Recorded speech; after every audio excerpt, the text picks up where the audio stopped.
바이든이 이기게 되면 이제 트럼프는 이제 어떤 전략을 가지고 이제 대응을 할 건가 이게 문제거든요. 그래서 트럼프가 제기할 수 있는 부분에 대해서 우리가 먼저 체킹을 해볼 필요가 있습니다.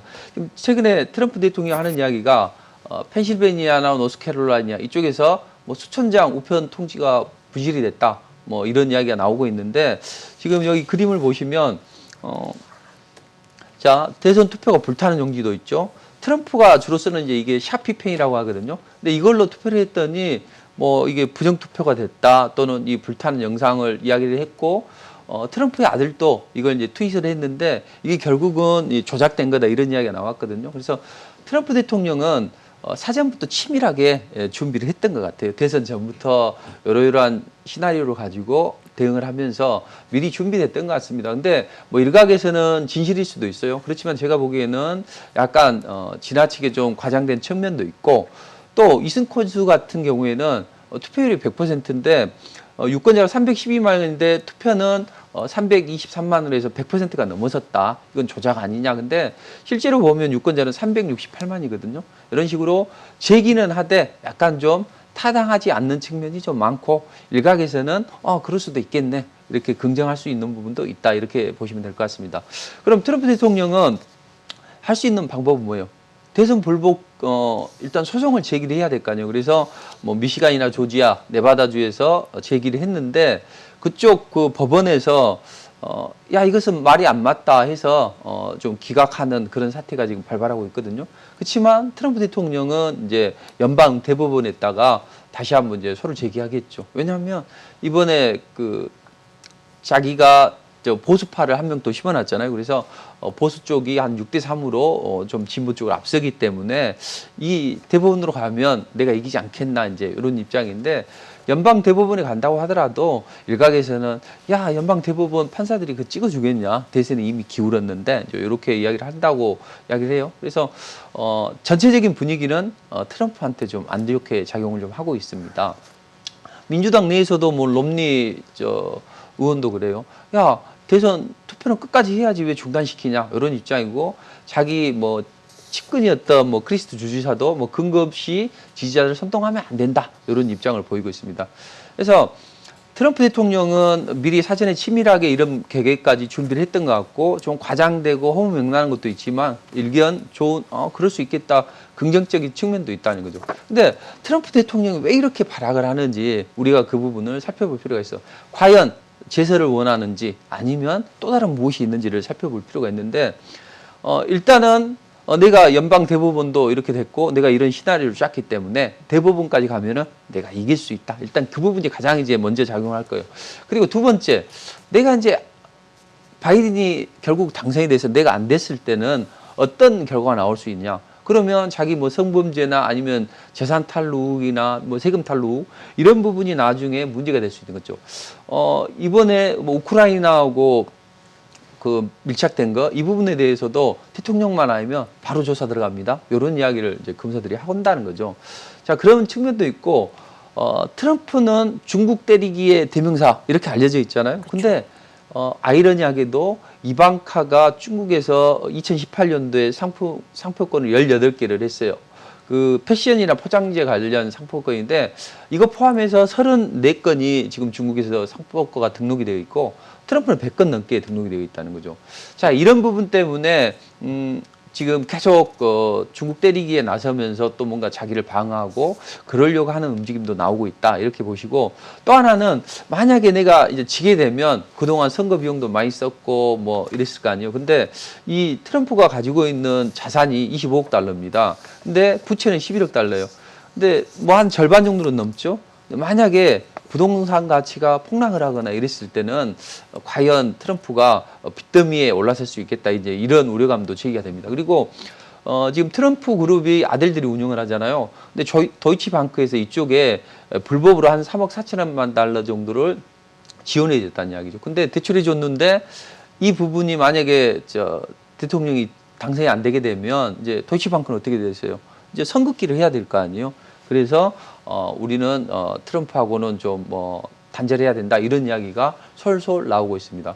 자, 이런 식으로 트럼프가 상당히 좀 어려운 입장인데 트럼프는 이제 끈질긴 사람이잖아요. 뭐 때린데 또 때리는 네, 그런 정도의 사람입니다. 그래서 만약에 이번에 재선이 안 된다고 하더라도 다음번에 한번 세를 규합시켜서 다시 한번 뭐 재선을 노릴 수 있는 그런 방법이 있고 이제 기질적인 것 같아요. 이 사람은 13살 때 음악 선생님 주먹으로 눈을 때려서 멍들게 했다. 그만큼 자기 자신이 최고다. 뭐 자기 자신 위주로 생각하는 사람이잖아요. 그런 부분을 못 참아하는 그런 성향인 것도 같습니다. 자, 이런 식으로 트럼프가 상당히 좀 자신의 여러 가지 사정을 감안해서 지금 이렇게 대선에 불복하려고 하는데 일각에서는 이제 이런 이야기도 좀 나오고 있어요.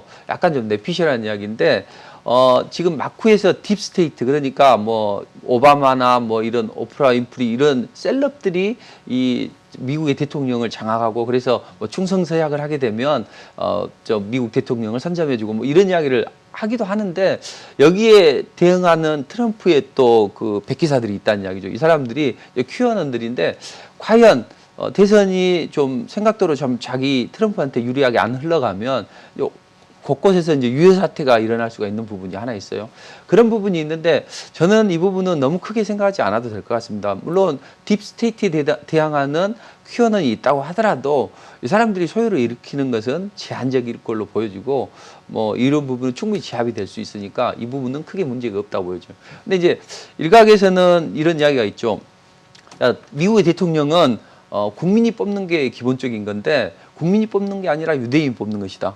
의외로 유대인이 가장 많이 사는 쪽이 뭐 이스라엘 그리고 미국이죠. 근데 미국의 대통령을 정재계에 포진해 있는 그런 이 단체들이 대통령을 뽑는다. 그러니까 이번에 트럼프가 지금 이런 상황을 이야기를 하고 내가 정말로 충성을 할 테니까 뭐 이번에 바이든 이 투표하는 거 이 부분에 대해서 불법 선거라고 해셔서 바이든 좀 주저앉혀 주세요. 뭐 이런 이야기도 이제 약간 나오기는 하더라고요. 근데 이 부분은 너무 좀 약간 내피셜한 이야기니까 너무 뭐 고지고대로는 듣지 마시고 다만 이런 부분이 있어요.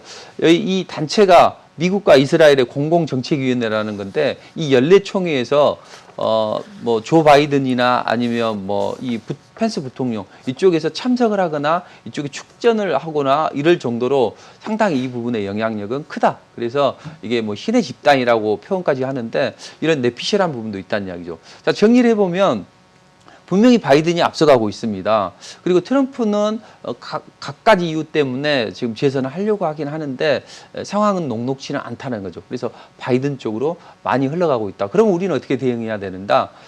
일단 결과가 확실해질 때까지는 좀 단기 트레이딩 관점으로 좀 바이든이나 아니면 트럼프 테마를 접근을 하고 그다음 이제 바이든이 적해지게 되면 기관이나 외국인들도 그동안 뭐 방관하고 있다가 본격적인 뭐 그쪽 관련 쪽으로 섹터 쪽으로 드랍을 걸 거란 이야기죠. 그때 적극적으로 접근하시면 될 것 같습니다. 네, 법정 소송을 해서까지 트럼프 대통령이 현재 버티고 있는 이유에 대해서 짚어주셨습니다. 다음 질문 드릴게요. 네, 바이든이 미국 대통령으로 확정이 됐을 때 국제사회의 역학관계가 많이 달라질 것 같습니다. 대표적으로 어떤 변화가 있을까요? 일단 중국에 대해서는 이전보다는 좀 더 완화적인 입장을 보일 겁니다. 대신 좀 중국에 대한 또 압박도 이렇게 진행을 할 거예요. 상당히 이따 재밌는 이야기가 좀 있는데 그 부분은 조금 이따 말씀드리도록 하고 자 여기 보시면 이 바이든의 세계 전략입니다. 뭐 동맹을 우선시하고 기술 패권을 중요해요. 이 부분은 중국의 중국 제조 2025 전략 그러니까 2025년까지 전략 부분에 대해서 뭐 한 70%를 뭐 자립하겠다 뭐 이런 의지잖아요. 이런 부분은 상당히 좀 배척점이 되는 부분이죠. 그리고 통합 패권에서는 기축 동화 지위를 강화하겠다. 근데 중국에서는 이거에 대응하기 위해서 디지털 위안화를 지금 적극적으로 지금 추진하고 있고 인민은행이 조만간 이걸 발행하겠죠. 이런 부분은 상당히 배척점이 될 수가 있어요. 근데 아시다시피 뭐 헌터 바이든과 뭐 또 약간 좀 중국이 밀착 관계에 있다 이런 루머가 있고 이게 뭐 미국에서도 뭐 신문이나 이런 쪽에서도 나왔던 부분이니까 이런 부분은 좀 체킹을 해야 될 것 같습니다. 근데 북한에 대해서는 이전보다는 좋은 흐름이 아니죠. 그래서 북한 관련주들이 트럼프가 이제 올라가려고 하니까 갑자기 급등했다. 그 다음날 뭐 급락이 나오는 움직임도 나왔는데 이런 부분은 뭐 시간을 주고 좀 말씀드리도록 하고 기본적으로는 나토를 통해서 유럽을 장악하고 또 유럽 쪽에서 목리들이 있죠. 뭐 러시아나 또는 터키 이런 부분을 좀 제한을 좀 할 것 같아요. 그러니까 결국 나토를 통해서 유럽을 좀 발전시키고 또 러시아의 팽창을 좀 억제하는 그런 움직임이 나올 수 있겠다. 또 아시아 태평양에서는 쿼드회라고 하죠. 뭐 미국, 뭐 일본 이쪽, 인도 이쪽에서 4개 나라들이 이제 안보 회의체를 가지고 있는데 우리는 빠져 있거든요. 그러니까 쿼드나 또 우리를 포함시키는 쿼드 플러스나 이런 쪽으로 해서 대중국 압박은 계속적으로 진행이 될 겁니다. 기존에 바이든이 예전에는 중국하고 좀 가까웠긴 했거든요. 근데 지금은 시기상으로 보면 중국에 대해서 계속적으로 좋은 흐름만 나타낼 수 있는 그런 상황은 아니에요. 그래서 중국이 분명히 좀 예전에는 하나의 중국을 인정을 하는 그런 스타일이었거든요. 본데 지금 하나의 중국 업체 언급을 삭제를 했잖아요. 이런 부분. 그래서 중국에 대해서는 이제 약간 일정 부분은 중국에 대해서 우호적으로 해줘야죠. 그래서 지를 너무 궁지에 몰아넣겠냐면 지가 공격을 하잖아요. 그런 것처럼 약간 좀 표현이 좀 중국을 너무 그렇게 비한 거 아니냐 이제 이런 게 아니라 너무 압박을 하면은 중국에서도 미국을 이제 공격을 할 수 있기 때문에 좀 숨통을 열어주고 대신 뭐 보건이나 핵 안보나 기후 협약 이런 부분은 서로 협력을 통해서 좀 밀당을 하겠다 이제 이런 기본적인 그 부분을 가지고 있는 것 같습니다. 자, 이런 흐름이 이제 진행이 될 텐데 과연 그러면 우리는 이제 투자의 관점에서 한번 생각을 한번 해보자고요. 중국이 이 바이든이 집권을 하게 되면 이 아시아 태평양 쪽에 밀당을 할 텐데 우리는 어떤 전략을 가져가야 되는가? 뭐 지난번에 트럼프 당선이 됐을 때 또 일본은 바로 뭐 며칠 만에 날아가서 트럼프를 만났잖아요. 과연 이번 스가도 그렇게 바이든이 됐든 누가 됐든 당선이 되게 되면 날아가서 만날 것인가?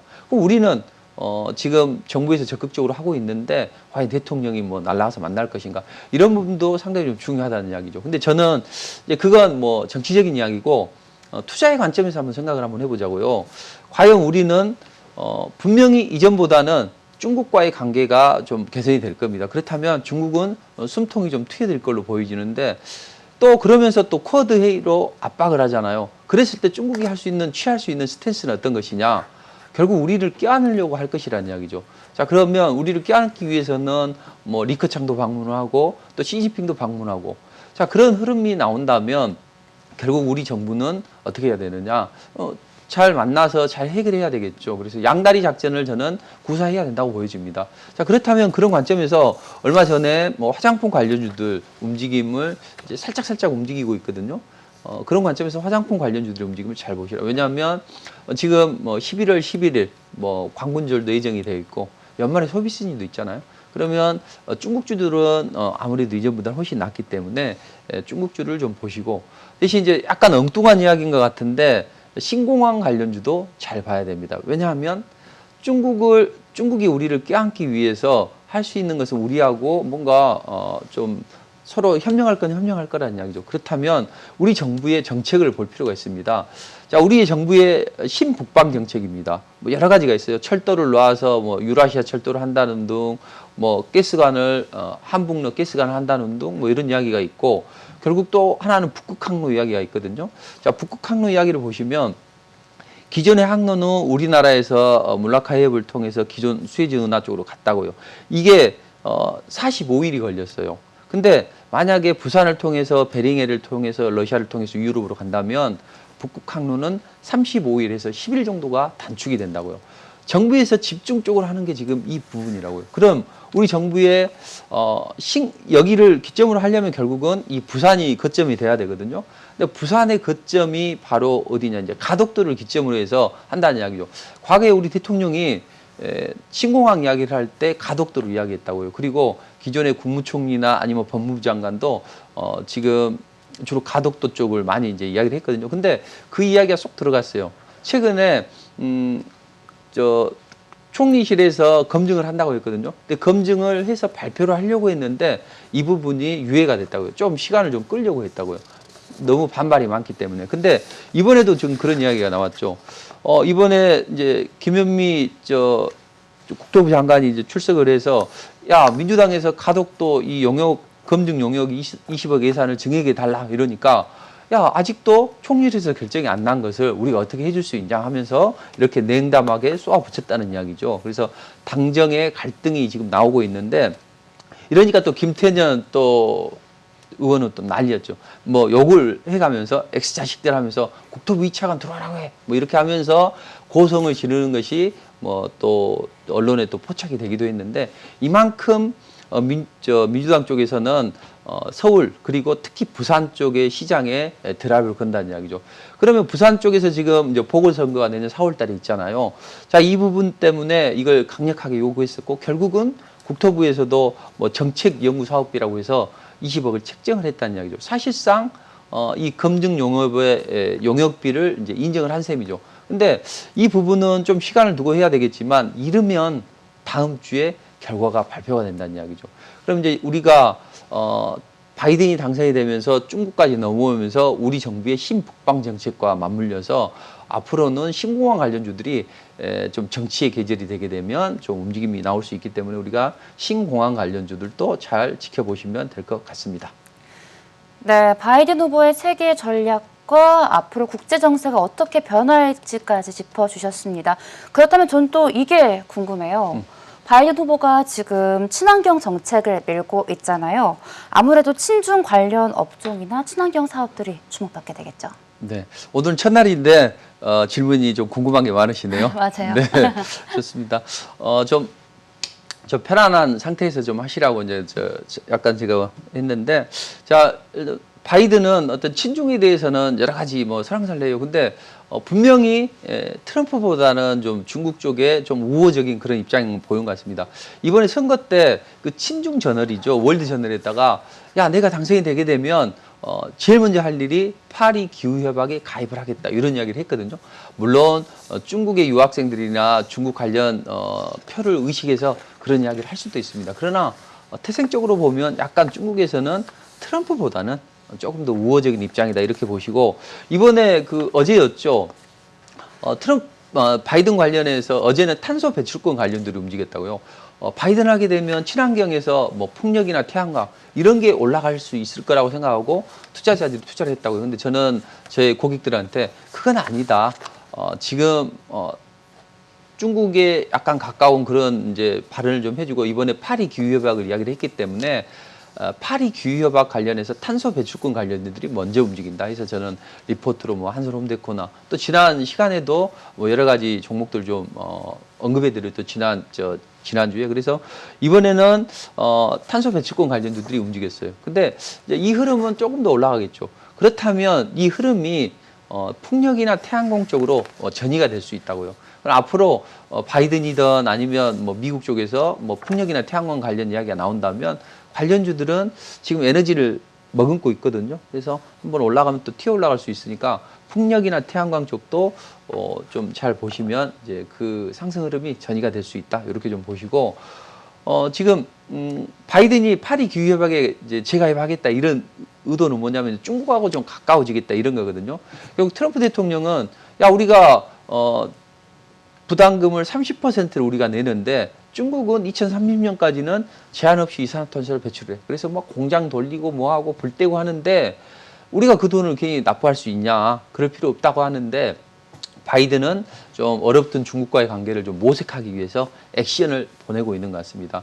그런 액션을 보이고, 그럼 너희는 2030년까지는 마음대로 배출해. 대신 그 이후에는 중립적으로 탄소를 배출해. 뭐 이런 식으로 이야기를 하고 있는데, 이런 흐름이 촉발이 되게 되면 저는 TPP도 좀 잘 봐야 된다고 생각합니다. 이 아시아 쪽의 태평양 경제 동반자 회의죠, TPP. 이번에 파리 기후협약도 이야기를 했고 TPP도 재가입을 할 개연성이 높아요. 그렇게 되면 TPP 관련해서 피해주도 있고 수혜주도 있을 거라는 이야기죠. 지난번에 예전에 그 TPP 하면은 이제 섬유유복주들이 많이 움직였거든요. 그 중에서도 뭐 일부 좀 끼가 있는 종목은 움직이려고 준비를 하는데, 이런 부분은 이따가 제가 온라인을 통해서 다시 한번 좀 특강을 해드리도록 하겠습니다. 지난주에 이 방송에서는 종목을 자세하게 언급을 못 해드렸지만 제가 특강을 통해서, 온라인 특강을 통해서 종목을 좀 콕콕 찍어드리고 했는데 그런 종목들이 뭐 잘 움직이는 경향이 있었거든요. 그래서 오늘 또 여러분들이 궁금해하시는 그런 종목을 콕콕 찍어드리도록 할게요. 자, 계속해서 이제 보시면 이 파리 기업이나 TPP는 이제 하면서 좀 진행을 좀 할 것이다. 이렇게 좀 보시고, 만약에 이제 바이든이 앞으로 대중 관계에서 이제 어떤 움직임을 보일 수 있냐 이런 관점에서 한번 생각을 한번 해보자고요. 그러면 바이든이라는 사람은 태생적으로는 약간 중국에 대해서는 매파였다고요.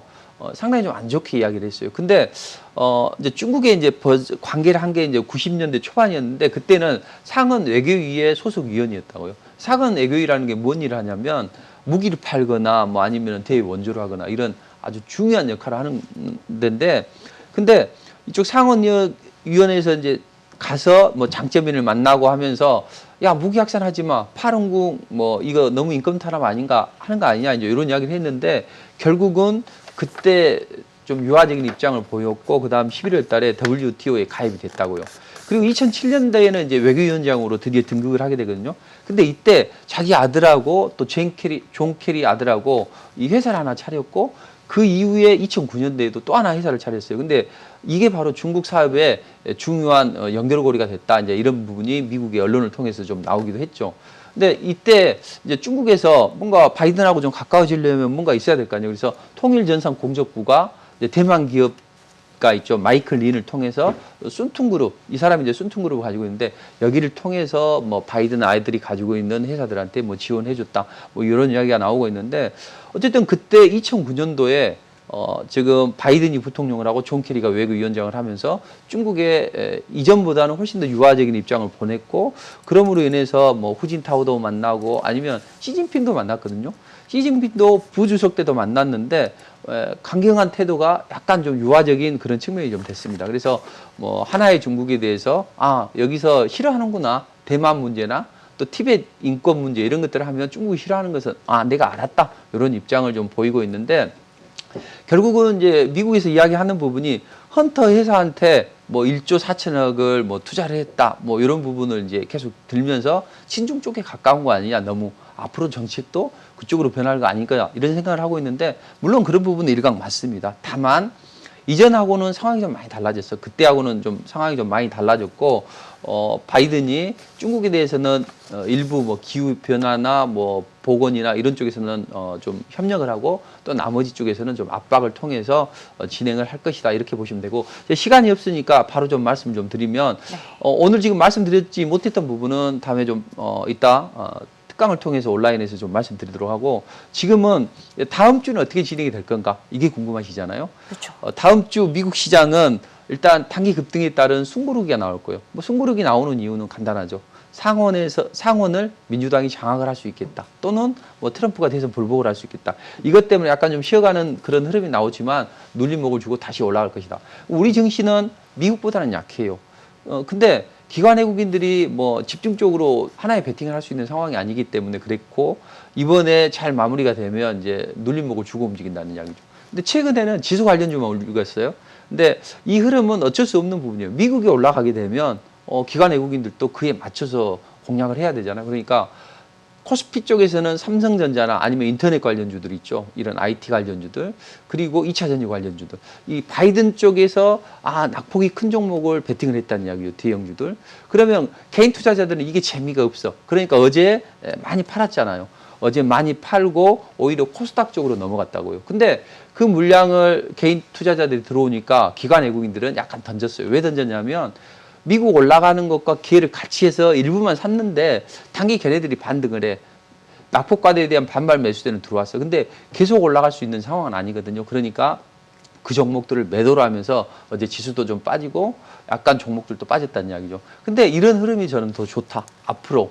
왜냐하면 이제 뭐 세력들이나 이런 투자자들도 시장의 흐름을 보면서 해야 되는데, 이제 지수가 돌아섰으니까 이제 마음 놓고 개별 종목들, 이슈와 재료가 있는 것, 특히 바이든 관련주나 아니면 우리 정부 정책과 관련해서 그런 종목들을 많이 날린다는 이야기죠. 그러니까 다음 주에는 우리 시장이 일시적으로 눌림목을 줘도 괜찮다.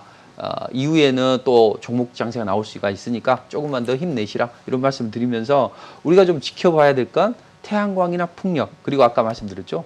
중국 관련해서 화장품 관련주나 이런 중국 소비주들, 그리고 보이지 않는 바이든 수혜주, 신공항 관련주, 그리고 수소차 쪽도 이제는 드라이브가 한번 걸릴 것 같습니다. 그래서 다음 주 이후에는 그런 종목들을 관심을 가져보는 전략이 좋을 듯 합니다.